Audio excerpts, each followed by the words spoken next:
Thank you all for coming for this Bhagavatam class. Thank you for joining Adi Purush Prabhu as always. I joined the Bhakti Center community last year in May 2021, and I hope to give back a little bit of the love, care, and nourishment that I have received from the devotees here via this class. So I seek the blessings of all the assembled Vaishnavas here. Thank you.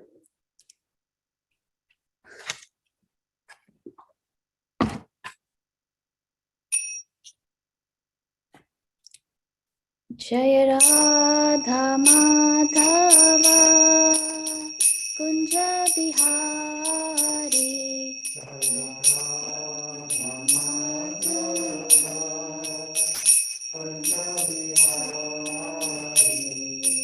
Gopi Jana Vallabha Girivaradhari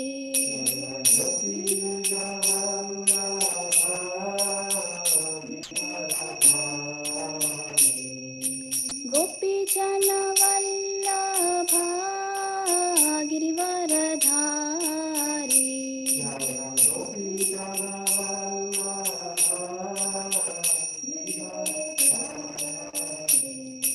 Yashodanandana Braja Jana Ranjana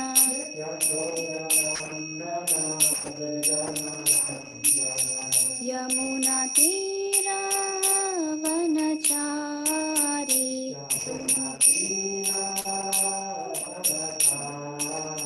Yamuna Tira Vanachari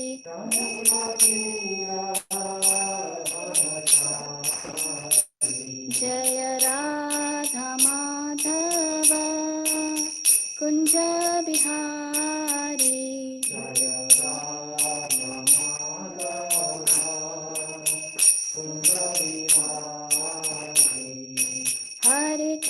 Hare Krishna Krishna Krishna Hare Hare Hare Ram Ram Ram Hare Hare Hare Krishna Krishna Krishna Hare Hare Hare Ram Ram Hare Hare Hare Krishna Krishna Krishna Hare Hare Hare Ram Ram Hare Hare Hare Krishna Krishna Krishna Hare Hare Hare Ram Hare Jaya Radha Murlidhar Radhe Jaya Radha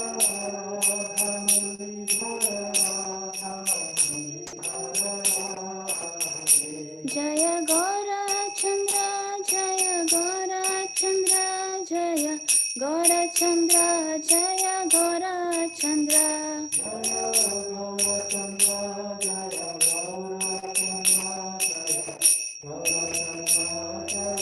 Chandra Jaya Jaya Prabhupada Prabhupada Prabhupada Jaya Jaya Prabhupada Jaya Prabhupada Prabhupada Jaya Jaya Prabhupada.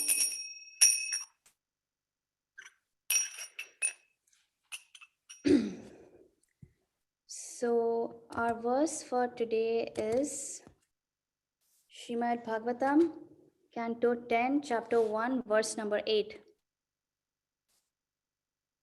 So I'll just recite the verse, the translation and the purport once. Rohinyastanaya prokto Rama Shankarshanastvaya Devakya Garbha Sambandha Kuto Dehantaram Vina.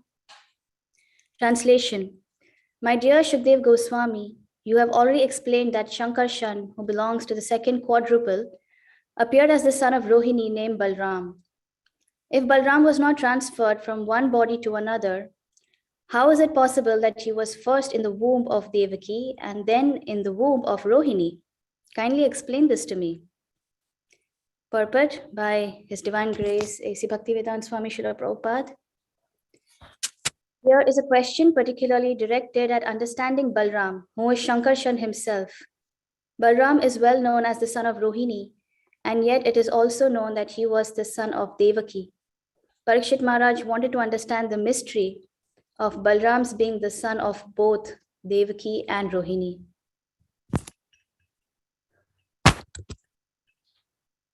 Om Jnanatimirandhasya Jnananjana Chakshurunmilitam Yena Tasmai Shri Guruve Namaha. Shri Chaitanya Manobhishtam Sthapitam Yena Bhutale Swayam Rupa Kada Mahyam Dadati Swapadantikam Vandeham Shri Guru Shri Yuta Padakamalam Shri Gurun Vaishnavamscha Shri Rupam Sagrajatam Sahagana Raghunathan Vitam Tam Sajivam Sadvaitam Savadhutam Parijana Sahitam Krishna Chaitanya Devam Shri Radha Krishna Padan Sahagana Lalita Shri Vishakhan Vitamscha Nama Om Vishnu Padaya Krishna Pristhaya Bhutale Shrimate Bhakti Vedanta Swami Niti Namine Namaste Saraswati Deve Gauravani Pracharine Nirvishesha Shunyavadi Paschatya Deshatarine Namo Mahavadanyaya Krishna Prema Pradayate Krishnaya Krishna Chaitanya Namne Gauratvishe Namaha.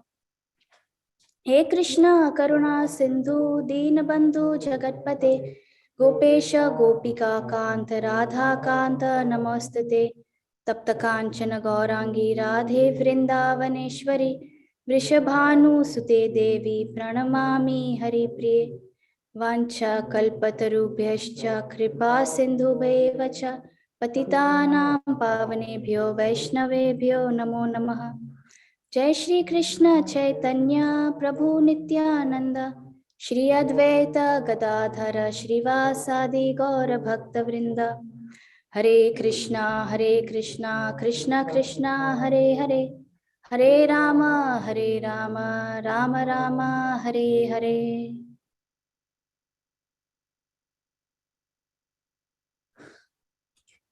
So welcome once again to our Srimad Bhagavatam class. So we have now reached the 10th canto of Srimad Bhagavatam, which is described as the lotus face of the Lord. So canto 1 and 2 are considered as the lotus feet of Krishna. And with each canto, as we proceed and we go up higher and higher, we ultimately reach the lotus face of Lord Krishna, which is the 10th canto. So we observe that in the first 9 cantos, they describe more about Lord Krishna's devotees. And it's only finally in the 10th canto that we actually start hearing about Krishna's pastimes. The first 9 cantos are more like what we experience when we start a new relationship with someone. We don't go much into the personal details. Okay, we know a bit here and there, but it's just I wouldn't say more official or more business type, but it's not deep, it's not intimate. So that's how the first 9 cantos are. But they are necessary. They are necessary to go finally to the 10th canto, where we have a more personal relationship with Krishna. And again, this can only happen under the guidance of a bona fide spiritual master. So in this verse, from verses 8 to 11 of this chapter, Maharaj Parikshit is going to ask questions about Krishna and Balram. But before that, we see from verses 1 to 7 of this chapter, Maharaj Parikshit exhibits 5 important qualities. And these qualities are very important for us as practicing devotees also to develop, so that we can approach the 10th canto in the best possible way to derive the maximum benefit, to establish a proper relationship with Krishna. Verse number 1 of this chapter, Maharaj Parikshit sets the tone by saying, by the quality of giving what is the right approach to Srimad Bhagavatam. That is, we approach Krishna by hearing first about his devotees. Because it's easy sometimes to approach the deity of Krishna, but it's not sometimes so easy to deal with devotees. And knowing about devotees is very important because devotees teach us how to approach Krishna.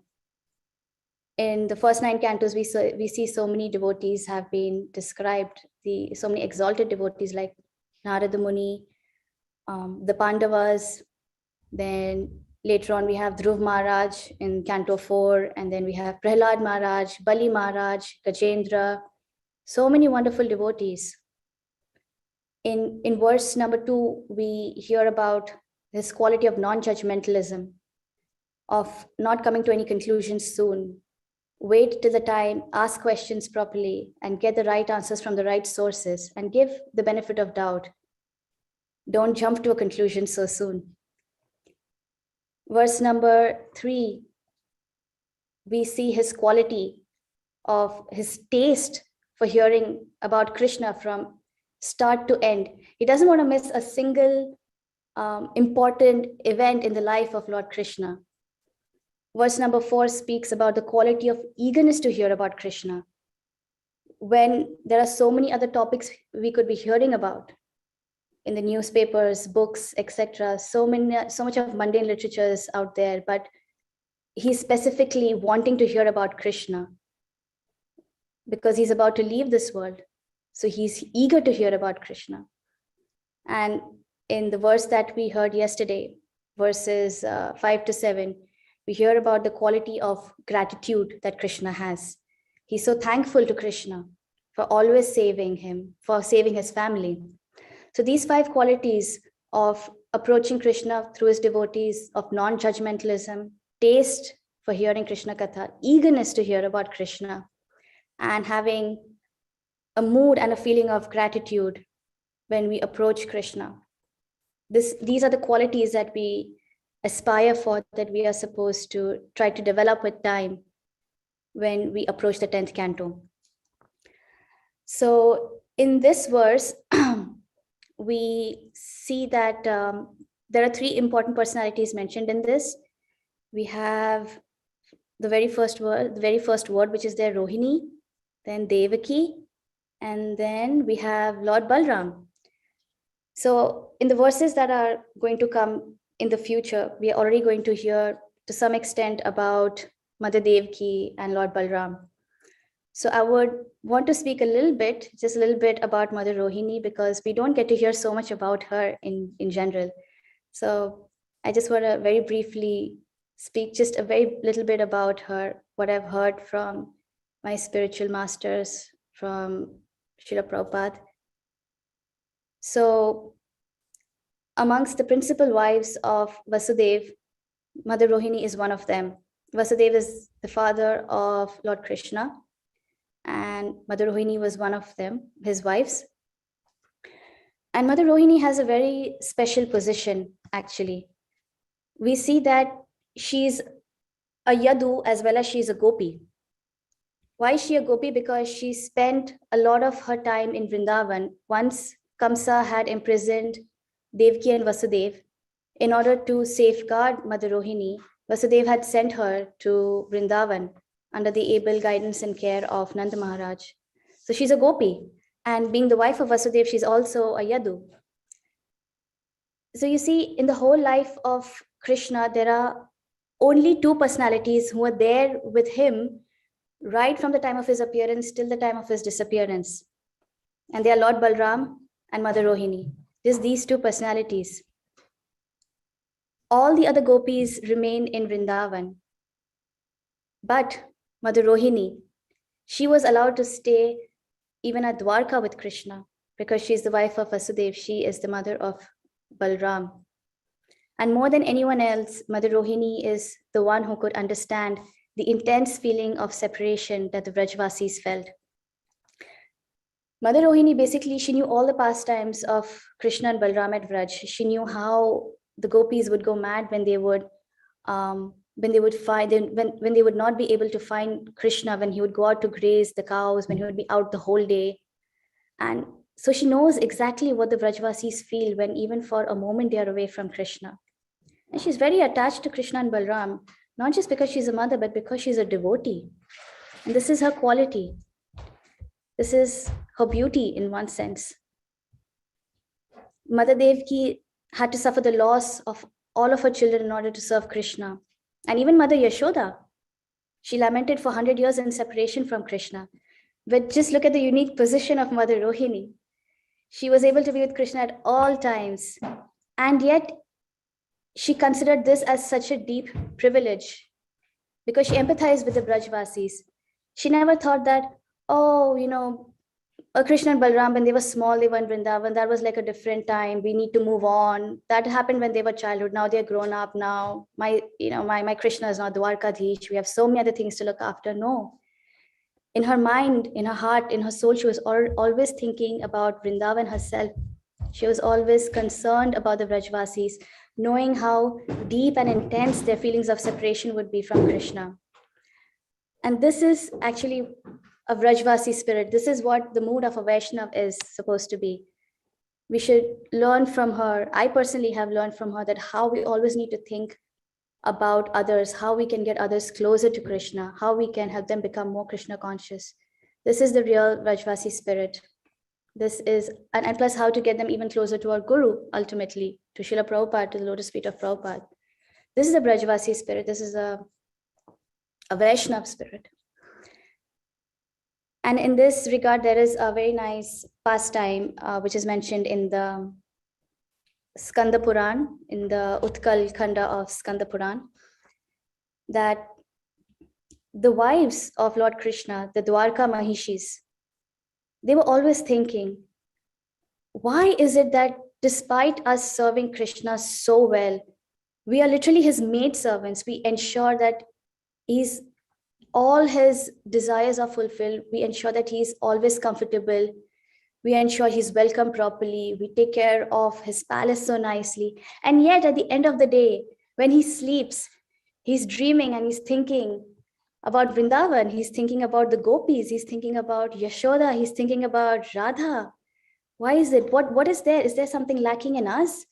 We don't understand. Why is this thing? Like we don't understand what is it that is not here in Dwarka, that is there in Vrindavan. And this question was kind of like troubling them. And they knew that there were only three people who could answer this question. One is Lord Krishna himself. And that was a bit out of the question because they didn't want to disturb him. So they wouldn't ask this question to their husband, whom for them was the Lord and Master of their lives. The other person is, as I mentioned earlier, is Lord Balram. But with Lord Balram, he's like the elder brother of Krishna, and they always have a mood of awe and reverence when it comes to Lord Balram because he's almost like a father figure for them. So the wives of Krishna would be a bit hesitant, shy, and embarrassed to approach him with this question. So we have only one more person left. It's Mother Rohini. And they approach Mother Rohini and they ask her this question, that what is it about Vrindavan? What has happened over there that Krishna is always, Lord Krishna, our husband, Dwarkadhish, is always thinking about Vrindavan and the Vrajvasis? And initially, Mother Rohini was a bit hesitant, but she realizes that if she tells them a little bit about the pastimes of Krishna and Vrindavan, it'll help them understand, the wives of Krishna will help them understand a little bit more about their husband, an important part of his life. In one sense, it will help them get more closer to Krishna, realizing, by making them realize why Vrindavan holds such an important place in his life. But she tells the wives of Krishna that, okay, I'm willing to tell you this, but these pastimes of Krishna are so esoteric, they're so deep. You have to make sure that none of them, neither Krishna nor Balram, are there when I'm speaking these pastimes, because the moment they hear about this, they're going to run away to Vrindavan. So they decide between themselves that they will keep Subhadra at the door of the Bhavan, and she's supposed to alert them if by any chance Krishna and Balram are going to come there to hear this. And so Mother Rohini, she continues, she starts with the pastimes of Krishna.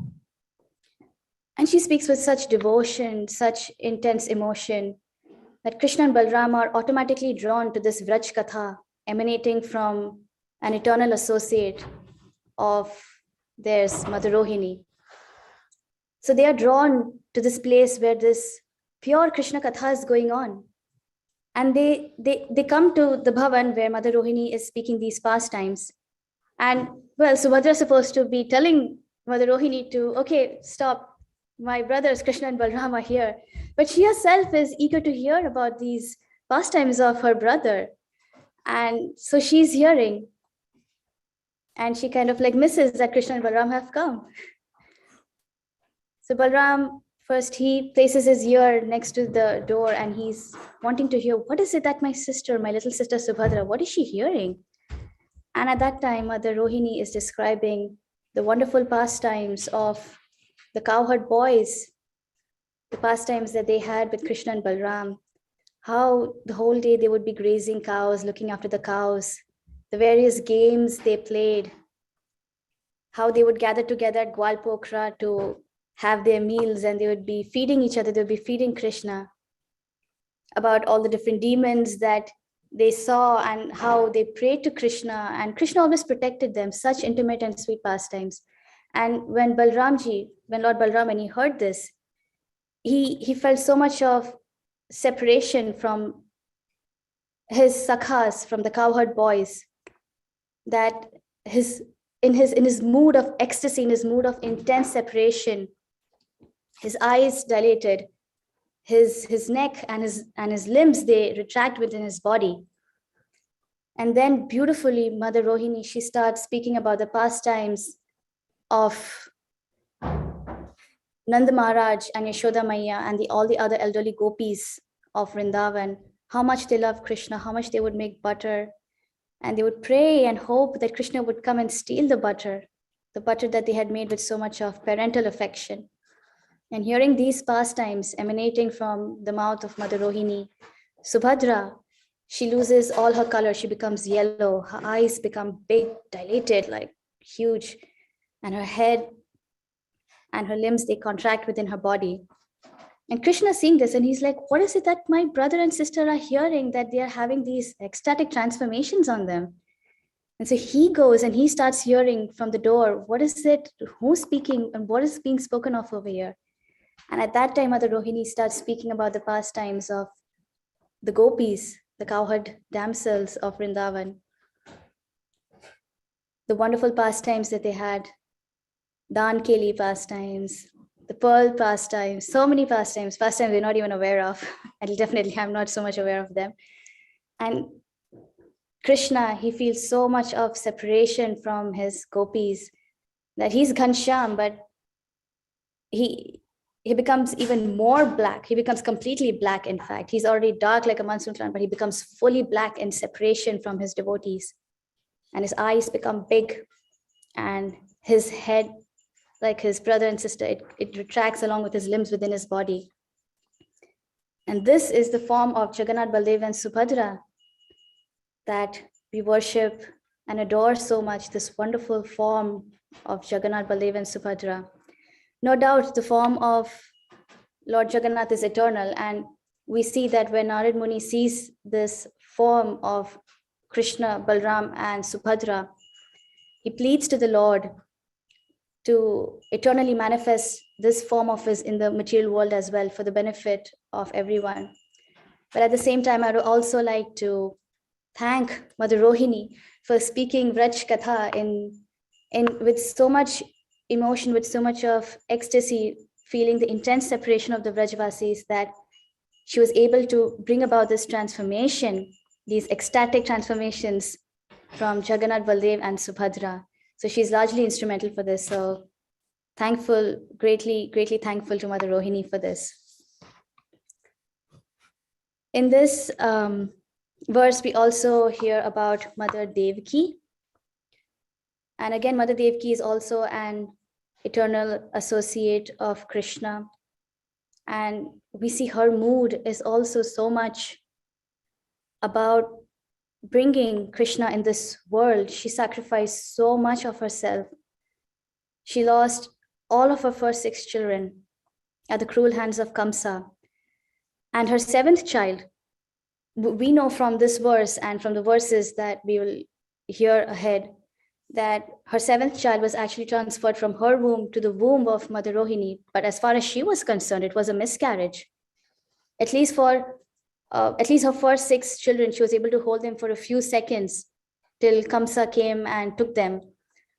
But as for the 7th child, she didn't even get to hold him. She considered it as, it appeared like to be like a miscarriage. And why did she go through so much of pain? Why did she go through so much of suffering? Only and only so that the Lord could come on this earth. The advent of Krishna could happen. That's the name of the chapter. And Mother Devaki, she was largely instrumental in this. And again, her spirit was about bringing the Lord on this world in this, so that he could assist. She wanted to assist the Lord in appearing in this world. Why? So he could carry out his mission. Paritranaya sadhunam vinashaya dushkritam. Protecting the saints, the pious, and annihilating the demons. Again, so much of compassion. She underwent so much of pain, so much of suffering, years of imprisonment, the pain and loss, the deep separation that even she was feeling from her children, even from Krishna, whom she barely just held in her hands for just a few seconds or minutes before Vasudeva had to take him to Gokul. So much compassion that we can just aspire for. It's impossible, definitely, for me to undergo all these things, but it's an aspiration to learn this from her. And we have Lord Balram in this verse spoken of about. So if we see the verse mentions Ramaha Shankarshanastvaya, the second line of the verse that we are discussing today. Parikshit Maharaj is speaking or is asking about Rama. And which Rama? He's not asking about Lord Rama Parshuram. He's specifically asking about that Rama who's also known as Shankarshan. So we know that he's speaking about Lord Balram. And what is the question in Maharaj Parikshit's mind? The question in Maharaj Parikshit's mind is that in a few verses ahead in Canto 9, in the last chapter, Shukdev Goswami, my guru, you have said that he is the son, he was born of Mother Rohini. And yet a few verses later, you also say that he was also in the womb of Mother Devaki. How is it possible that this can happen without changing bodies, without dehantaram vina, basically? As a jiva, I am first put in the womb of one mother. I am born, I grow up, I grow old, I die, and then I'm again placed in the womb of another mother. So I have to change my body. It's a new body that I get if I have to be in the womb of another woman, another mother. But how is it possible that without changing bodies, dehantaram vina, how is it possible that Shankarshan, Rama, was able to do this? So this was the question which was there in his mind. And obviously Maharaj Parikshit is asking these questions for our benefit. Because we know that Balram is the Supreme Personality of Godhead. What's difficult for him to be present in one womb and then in another womb? He can be in the womb of millions of mothers at the same time and take birth from all of them. And that's actually nothing for him. His pastimes are inconceivable. Another important point that we note in this question is that Maharaj Parikshit is first asking about Balram, and then his questions are later going to be that he's asking about Krishna later, from verses 8 to 11. But an entire verse number 8, is dedicated just about inquiring about Balram. And why is this? Because even Maharaj Parikshit knows that Balram is the personification of the Guru Tattva. He is Adi Guru. And unless and until we don't get the mercy of Guru, there is no way we're ever going to understand Krishna.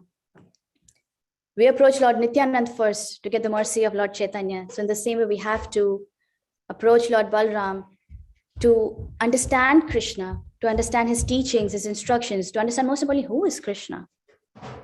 And the mood that is set out is Tadvidhi Pranipatena Pariprashnena Sevaya Upadekshanti Te Jnanam Jnaninas Tattva Darshana.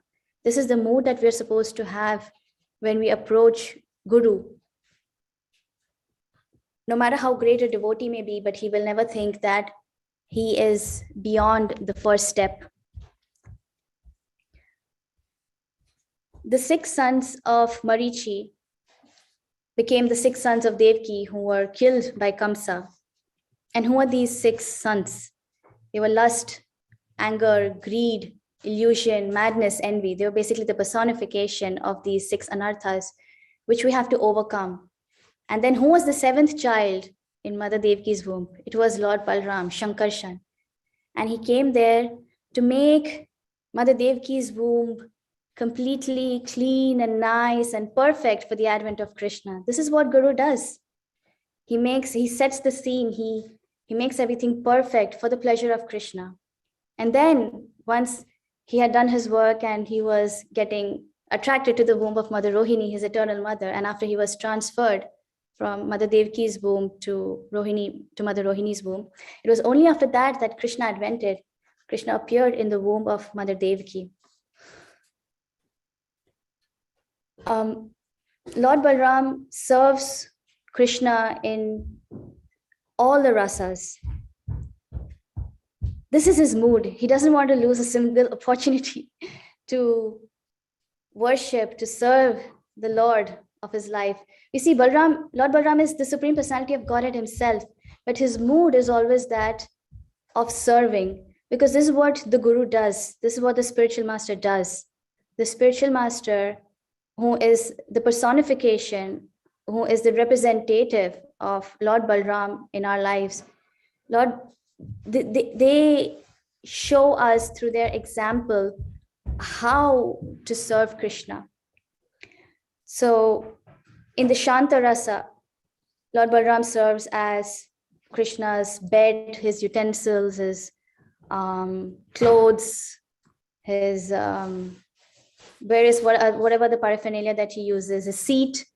In fact, even the musical instruments, the kartal, the mridang that we use for performing kirtan for Lord Krishna's pleasure, they are Lord Balram's energy.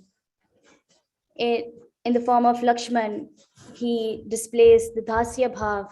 He serves Lord Krishna in the dasya bhav. As Lord Balram himself, he serves Krishna in the sakhya and vatsalya bhav. And as Anang Manjari, he serves Krishna in the madhurya bhav. One of Lord Balram's expansions comes in the form of Mahavishnu, and then later Garbhodakshaya Vishnu, Shirodakshaya Vishnu. And these are the Purusha avatars from whom the entire universe is created.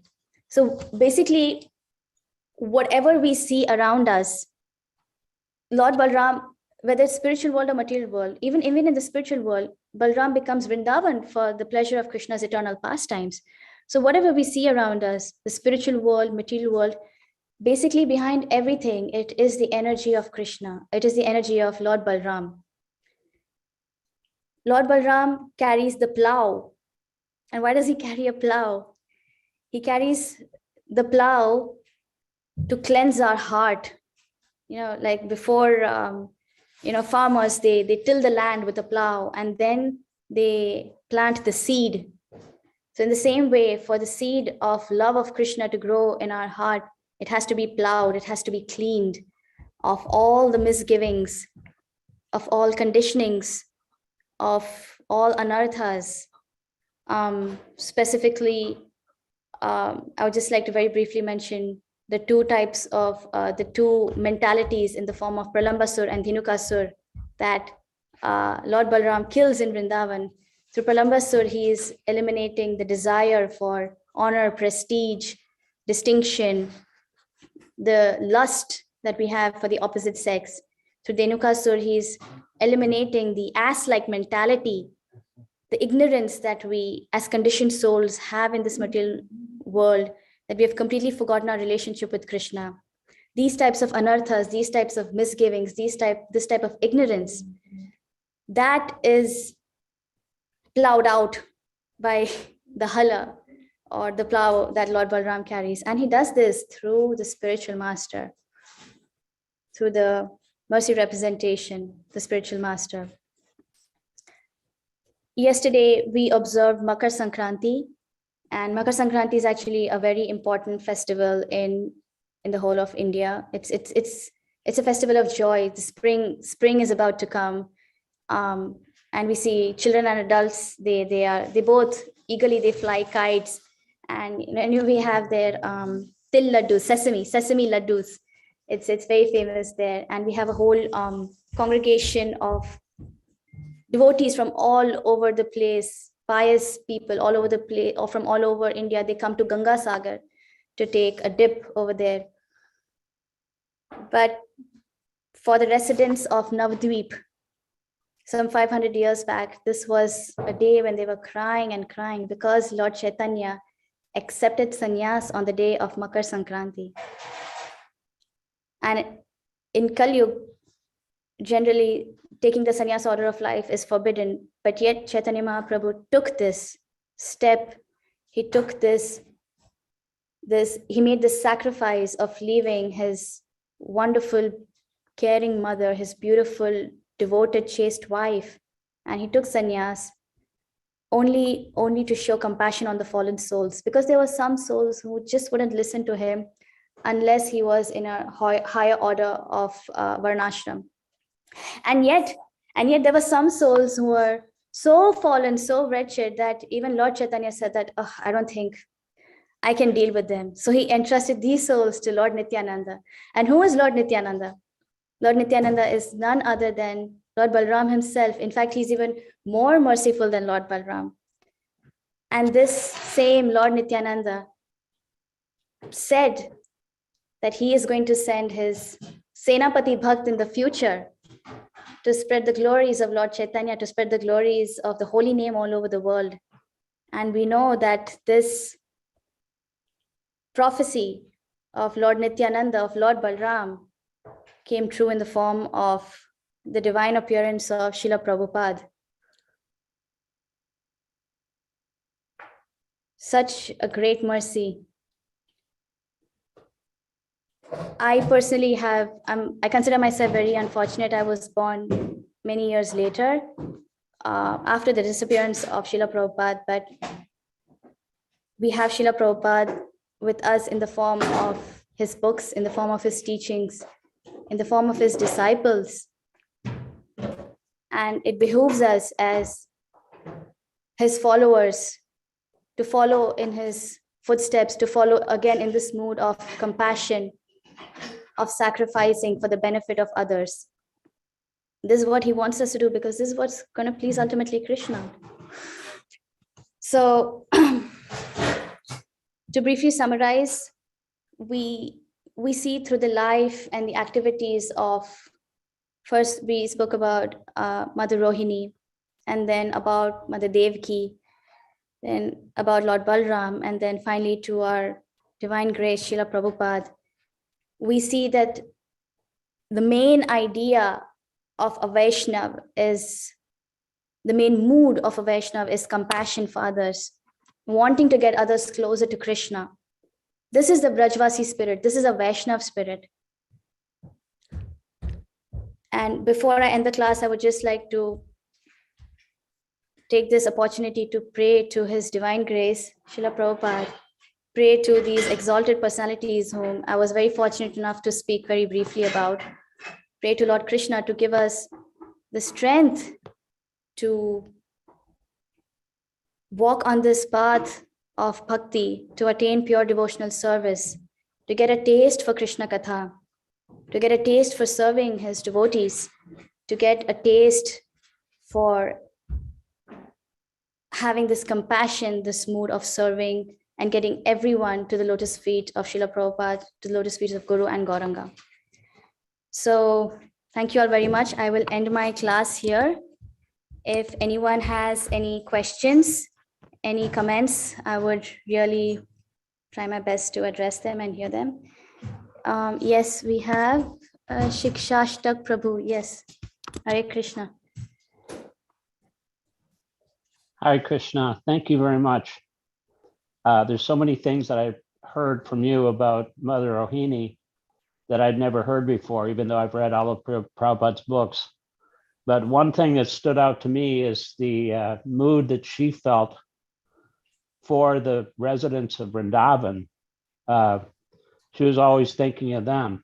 And the other point that you made, one of the main points of your class, that was a devotee always wants to think about how to get all the other devotees closer to Krishna. That's the mood of the gopis. And so this is the Vrajabasi. I always call it Brijabasi because that's what they called New Vrindavan, Vrijabasis.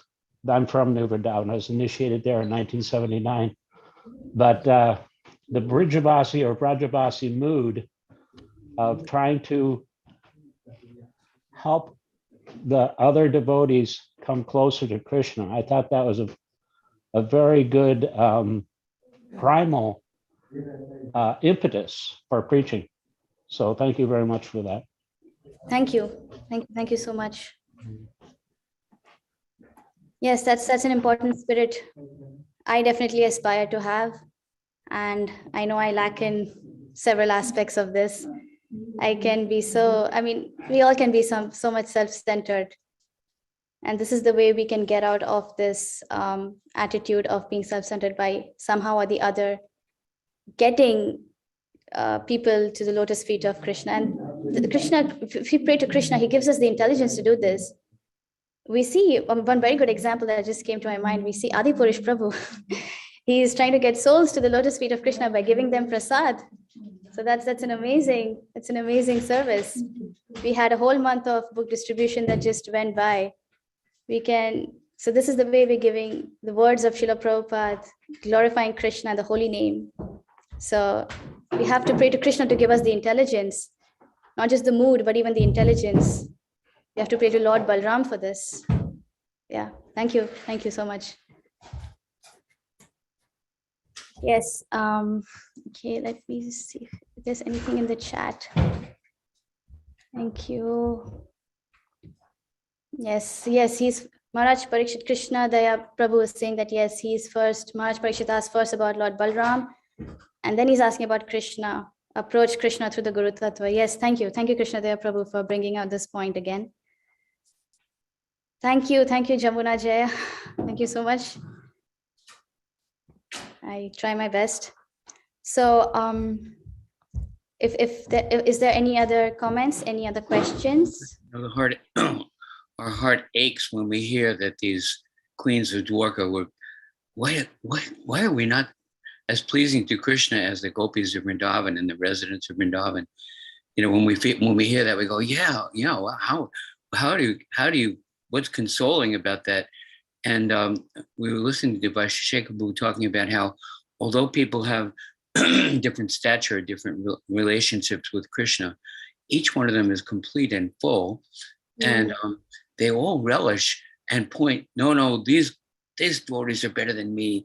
These devotees are more dear to Krishna than me. Radharani is saying when somebody comes, this is a better devotee than me. Please take this devotee. So we see that there's this higher levels of intimacy, but in one sense, there's no real regret, because Krishna is so wonderful. We have to say how wonderful is Krishna, that he satisfies everyone, no matter how, he's engaging them. Really nice. Yes. And that longing that Lord Chaitanya has, that separation from Krishna, that wanting to be, it's more intense. The love is very intense by that separation. So their affection for Krishna is intensified by the fact that they're longing to be better devotees. Yes, that's a very good point. Whatever rasa we are in with Krishna, we'll always be satisfied, and we'll always want to know that, as the wives of Lord Krishna, they want to know what is it about the Vrajvasis, the gopis, that we don't have. Maybe if we can try to inculcate something of that, we can try to be more better in our service, just to please Krishna. So that's a very important point. Thank you. Thank you so much for sharing that. Anyone who thinks that they're better than anyone else, gopis were right there with Krishna. As soon as they thought, oh, we are the greatest devotee, boom, Krishna left. So we're always thinking like Yudhisthira and Duryodhana.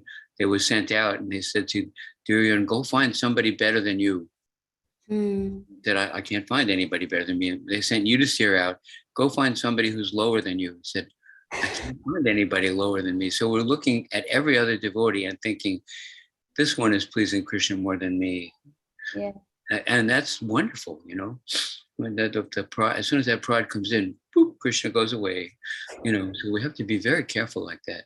I'm not better than anybody. All these, I'm so grateful for the association of these wonderful devotees. I want to be like them when I grow up. We want to be like you when we grow up. Hare Krishna, thank you so much. Thank you. Thank you. Thank you so much. This is wonderful points. Thank you so much. Yes, always aspiring to be the servant of the servant of the servant. Thank you. So it's 8 o'clock and it's time for the darshan to open. So we'll end the class here. Thank you all very much for joining, and thank you so much for your association. Thank you, Nirvika. Great class. Thank You you. mentioned Prabhupada, you mentioned Lord Chaitanya, you mentioned Krishna, Balaram, everybody. Unbelievable. Thank you so much for taking us across the universe that Srila Prabhupada brought us in. Thank Hare you. Krishna. Hare Krishna. Granth Srimad Bhagavatam ki jai. Srila Prabhupada ki jai. Jai. Thank you.